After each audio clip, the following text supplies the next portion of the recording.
നീണ്ട ഇടവേളയ്ക്ക് ശേഷം നമുക്കൊരു സന്തോഷ വാർത്ത. അന്താരാഷ്ട്ര വിലയെ മറികടന്ന് റബ്ബറിൻ്റെ ആഭ്യന്തര വില കൂടി. RSS 4-ന്റെ തദ്ദേശീയ വില ഇപ്പോൾ 204 രൂപ പിന്നിട്ട് കഴിഞ്ഞു.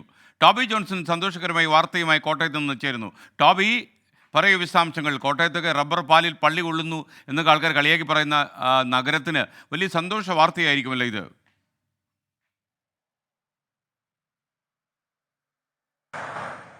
തീർച്ചയായിട്ടും SKN വലിയൊരു സന്തോഷമല്ല, ഒരു ആശ്വാസത്തിൻ്റെ വാർത്ത എന്ന് തന്നെ വേണമെങ്കിൽ പറയാം. കഴിഞ്ഞ കുറേ നാളുകളായിട്ട് ഈ കർഷകർ ഇത്തരത്തിലുള്ള ഒരു ആവശ്യം, വില വർദ്ധിക്കണം അല്ലെങ്കിൽ താങ്ങുവില നൽകണം എന്നൊക്കെ പറഞ്ഞ് മുറവിളി കൂട്ടുകയായിരുന്നു. വലിയ പ്രതിസന്ധിയിലേക്ക് അവർ പോകുന്നൊരു സാഹചര്യം ഉണ്ടായിരുന്നു.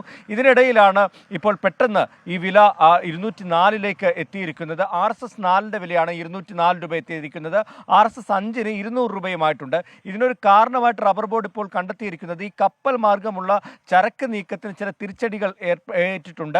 ഇറക്കുമതി അതോടുകൂടി കുറഞ്ഞിട്ടുണ്ട്. ഇതാണ് ഈ ആഭ്യന്തര വില വർദ്ധിക്കാനുള്ള ഒരു കാര്യമായിട്ട് റബ്ബർ ബോർഡ് കണക്കാക്കുന്നത്. അതോടൊപ്പം തന്നെ അന്താരാഷ്ട്ര വിപണിയിൽ തായ്ലാൻഡ് അടക്കമുള്ള രാജ്യങ്ങളിൽ കൂടുതൽ ഉൽപ്പാദനം ഉണ്ടായതോടുകൂടി ഈ വിപണിയിലേക്ക്, അന്താരാഷ്ട്ര വിപണിയിലേക്ക് കൂടുതൽ റബ്ബർ എത്തുന്നൊരു സാഹചര്യമുണ്ട്. അതേ തുടർന്ന് അന്താരാഷ്ട്ര വിപണിയിൽ 185 എന്ന് പറയുന്ന ആ ഒരു റേറ്റിൽ തന്നെ ആ വില നിലനിൽക്കുകയാണ്.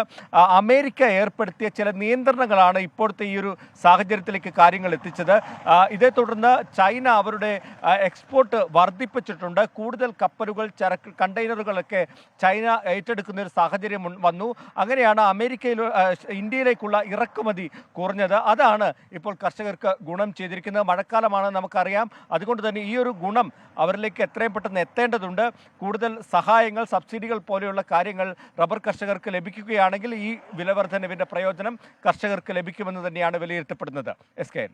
Okay, thank you Toby Johnson. എന്തായാലും റബ്ബർ കർഷകർക്ക് വളരെ ആശ്വാസകരമായ വാർത്തയാണ് ഇത്. ഒരുപക്ഷെ നമ്മുടെ റബ്ബർ കർഷകർക്ക് വല്ലാതെ ബുദ്ധിമുട്ടുന്ന ഒരു കാലത്താണ് ഈ ആഭ്യന്തര വില വിദേശ വിപണിയെക്കാളും കൂടി ഉയർന്നിരിക്കുന്നുവെന്ന് അറിഞ്ഞത്. സന്തോഷം.